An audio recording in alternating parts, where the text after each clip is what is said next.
असांजे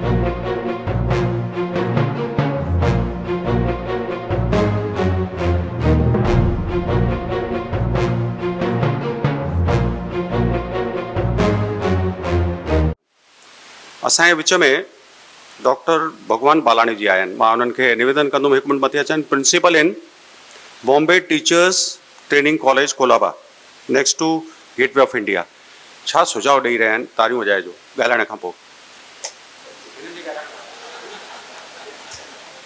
Bombay teachers training college ये Hyderabad Sindh national collegiate board जो कॉलेज है ऐं सॼे बॉम्बे ऐं उल्हासनगर में हिन संस्था जा 25 कॉलेज आहिनि, 25 कॉलेज आहिनि ऐं government of Maharashtra Hyderabad Sindh national collegiate board के सिंधी माइनॉरिटी स्टेटस ॾिनो आहे।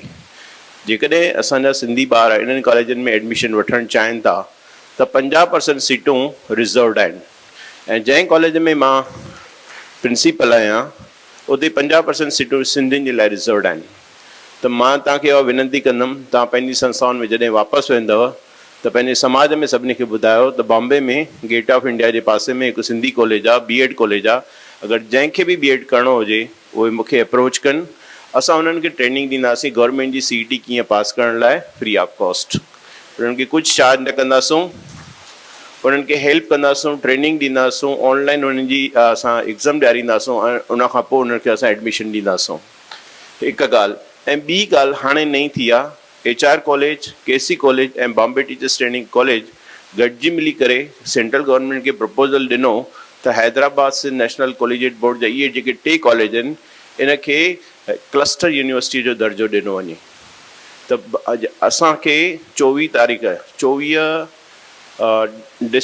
जनवरीअ ते मीटिंग थी वई HRD मिनिस्ट्री में ई ऐं असांखे उन्हनि रिकॉग्नाइज़ कयो आहे क्लस्टर यूनिवर्सिटी जे लाइ। हाणे महाराष्ट्र गवर्नमेंट उनखे पास कंदी ऐं 1 ऐं 1.5 साल में बम्बईअ में पहिरीं सिंधियुनि जी Hyderabad Sindh national collegiate board जी सिंधी यूनिवर्सिटी अचणी आहे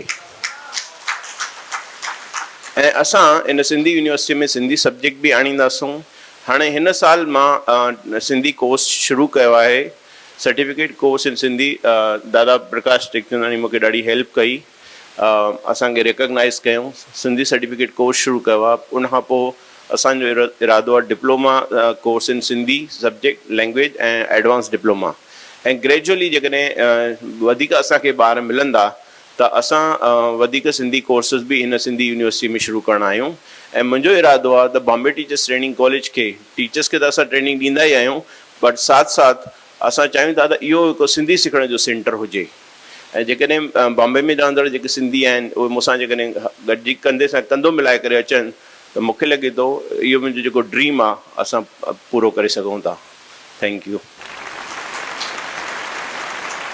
धन्यवाद डॉक्टर साहब। 50% बीएड में रिजर्वेशन सिंधियुनि जे लाइ ॾाढी वॾी ॻाल्हि आहे। यूनिवर्सिटी ठहंदी डॉक्टर साहब, मां तव्हांखे आउट ऑफ द वे चवां थो, महाराष्ट्र सिंधी साहित्य अकेडमी ऐं राष्ट्रीय सिंधी भाषा विकास परिषद क्लस्टर यूनिवर्सिटी डीम्ड यूनिवर्सिटी तव्हां एप्लीकेशन कई आहे, तव्हांजी पास थी वेंदी। तव्हांखे किथे बि दिक़त अचे तव्हां असां सां संपर्क कयो, आउट ऑफ द वे वञी करे तव्हांजे हिन यूनिवर्सिटी खे असां मदद कंदासीं।